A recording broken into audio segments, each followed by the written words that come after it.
Hello बच्चों, आज हम लोग पढ़ेंगे basic concept of inorganic chemistry. Basic concept of inorganic chemistry में हम पढ़ेंगे एटम के बारे में, सेल के बारे में, सबसेल के बारे में और ऑर्बिटल के बारे में। ठीक है, तो पहला हेडिंग डाल लो बच्चों एटम। ठीक है, पहला हेडिंग डाल लो बच्चों atom. What is atom? The smallest component of element, मतलब एलिमेंट का वो सबसे छोटा कंपोनेंट। ठीक है, उसको हम क्या बोलेंगे? एटम बोलेंगे। एक एग्जांपल से हम लोग समझते हैं कि एटम क्या होता है।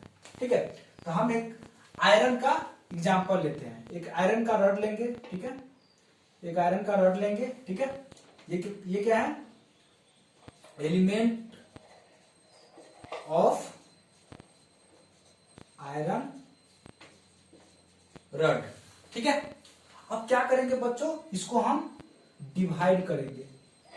इसको डिवाइड किए, फिर इस पार्ट को हटा देंगे और फिर इसको डिवाइड करेंगे, फिर इस पार्ट को हटा देंगे और फिर इसको डिवाइड करेंगे, फिर इस पार्ट को हटा देंगे और फिर इसको डिवाइड करेंगे। अब देखो बच्चों, इसके बाद हम इसको डिवाइड नहीं कर सकते हैं। ठीक है, तो ये जो सबसे स्मॉलेस्ट कंपोनेंट बचा, इसके बाद हम इसको डिवाइड नहीं कर सकते हैं। इसी को क्या नाम दिया गया बोलो बच्चों?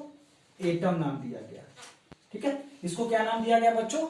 एटम नाम दिया गया। ठीक है बच्चों, और क्या ऑब्जर्व किया गया?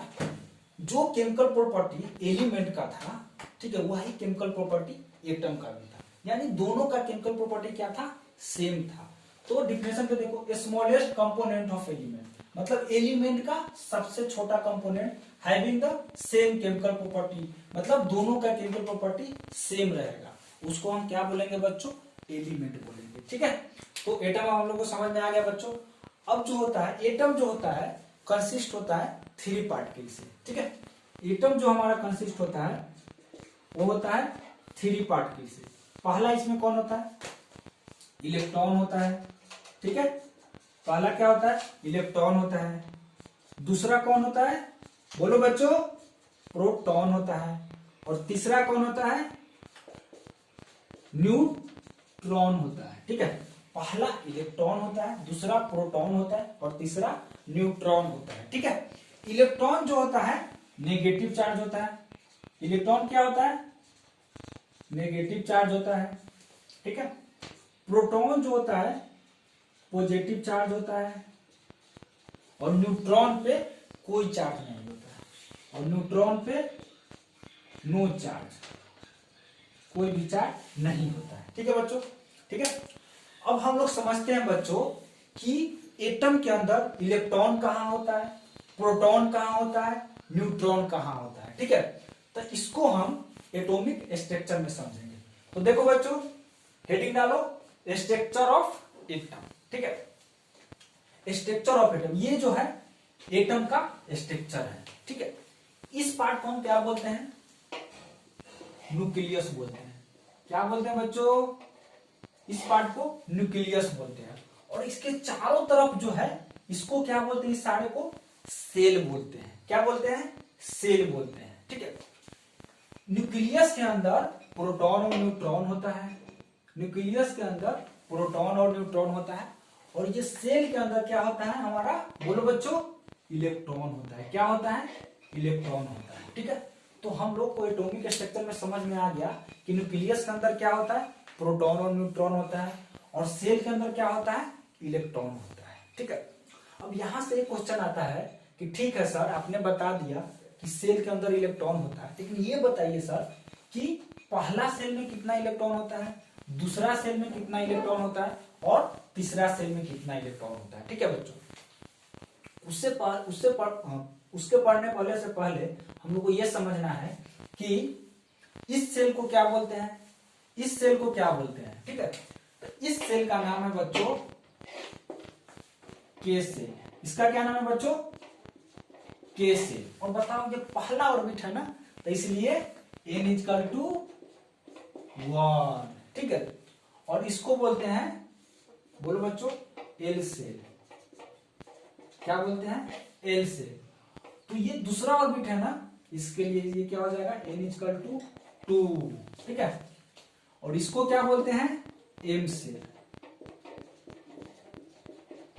और इसके लिए n इक्वल टू क्या हो जाएगा बोलो बच्चों तुम लोग 3, ठीक है ना। और ये हमारा हो जाएगा n सेल, और इसके n इक्वल टू क्या हो जाएगा 4। देखो बच्चों यहाँ पे हम लोग को केवल 4 सेल पढ़ना, इससे आगे भी हो सकता है m n o भी, लेकिन हम लोग के सिलेबस में केवल इतना ही 4 सेल के बारे में ही पढ़ना है। इसी को हम लोग क्या पढ़ेंगे डिटेल्स में पढ़ेंगे, ठीक है। ठीक है, तो अब हम लोग देखते हैं number of electron in shell. Number of electron in shell equal to होता है 2n²।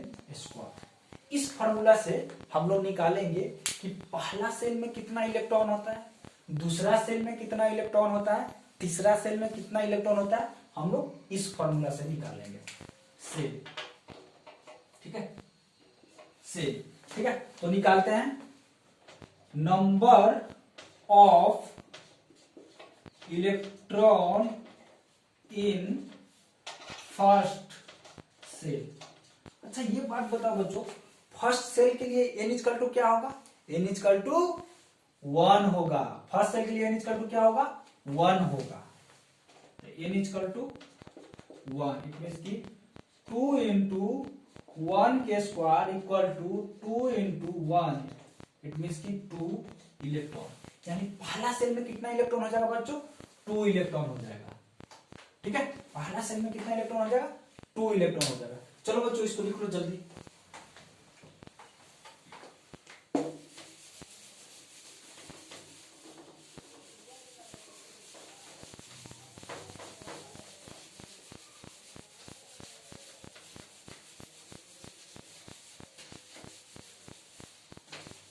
ठीक है, number of electron, number of electron in second shell means n equal to क्या हो जाएगा 2, है ना। सेकेंड सेल के लिए क्या होता है n इक्वल टू 2, यानी क्या हो जाएगा हमारा फॉर्मूला 2 इंटू 2 के square equal to 2 into 2 into 2, it means की 8। यानी सेकेंड सेल में कितना इलेक्ट्रॉन हो जाएगा बच्चों 8 इलेक्ट्रॉन हो जाएगा, ठीक है। उसी तरह number of electron in third shell, it means की n इक्वल टू 3, ठीक है। तो ये क्या हो जाएगा 2 इंटू 3 के होल स्क्वायर, इट मीन्स की 2 इंटू 3 इंटू 3, इट मीन्स की 80 इलेक्ट्रॉन। इट मीन्स की थर्ड सेल में कितना इलेक्ट्रॉन हो जाएगा 18 इलेक्ट्रॉन हो जाएगा। उसी तरह number of electron in fourth shell, it means की n इक्वल टू कितना 4, इट मीन्स की 2 इंटू 4 के square, it means 2 into 4 into 4, it means की 32 इलेक्ट्रॉन।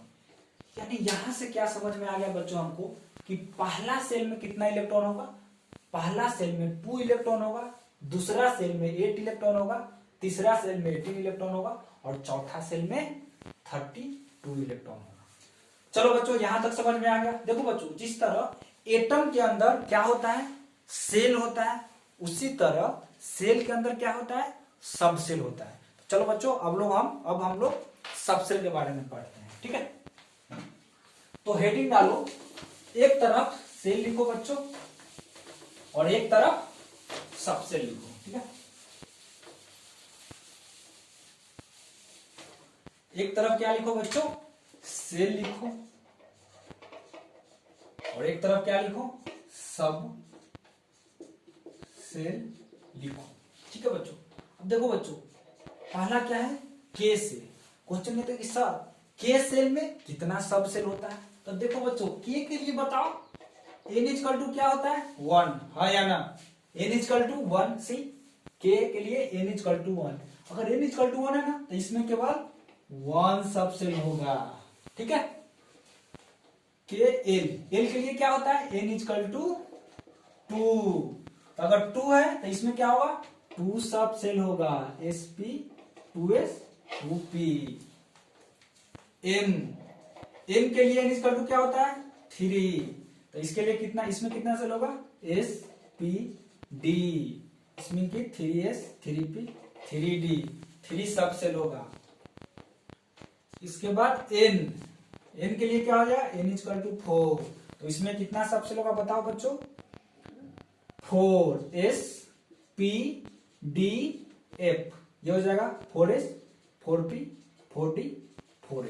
ठीक है, तो समझ में आ गया बच्चों कि के सेल में कितना सब सेल होगा, एल सेल में कितना सब सेल होगा, एम सेल में कितना सब सेल होगा और एन सेल में कितना सब सेल होगा। ठीक है, तो सेल के बारे में भी अब आपको समझ में आ गया। ठीक है, जैसे बच्चों एटम के अंदर सेल होता है, सेल के अंदर सबसेल होता है, उसी तरह सबसेल के अंदर ऑर्बिटल होता है। तो अगला हेडिंग डाल लो बच्चों, एक तरफ सबसेल और एक तरफ ऑर्बिटल। ठीक है,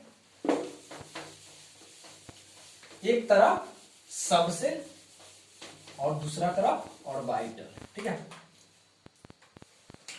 एक तरफ सब सेल और दूसरा तरफ और number of orbital, number of orbital. ठीक है, सबसेल हमको पता क्या है, एस हमारा क्या है, सबसेल, इसमें कितना ऑर्बिटल होगा, तो इसमें बच्चों एक ऑर्बिटल होता है। ठीक है, पी, पी में कितना होगा, तो इसमें 2 ऑर्बिटल होता है। ठीक है, डी, डी में कितना होता है, सॉरी इसमें 3 ऑर्बिटल होता है, और डी में कितना होता है 5, 1 2 3 1 2 3 4 5, और एफ में कितना होता है 7, 1 2 3 4 5, 1 2 3 4 5 6 7। ठीक है, तो एस सब सेल में कितना ऑर्बिटल होता है, एक ऑर्बिटल होता है। पी सब सेल में कितना ऑर्बिटल होता है, 3 होता है, 1 2 3। डी में कितना होता है 1 2 3 4 5, और एफ में कितना होता है 7 होता है। ठीक है बच्चों, यहां तक समझ में आ गया, यहां तक कोई डाउट। लेकिन देखो बच्चों एक चीज याद कर लो, एक ऑर्बिटल में मैक्सिमम हम 2 इलेक्ट्रॉन रख सकते हैं। ठीक है, तो मैक्सिमम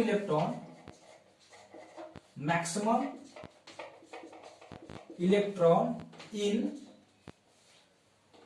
1 ऑर्बिटल इक्वल टू कितना हो जाएगा 2 इलेक्ट्रॉन।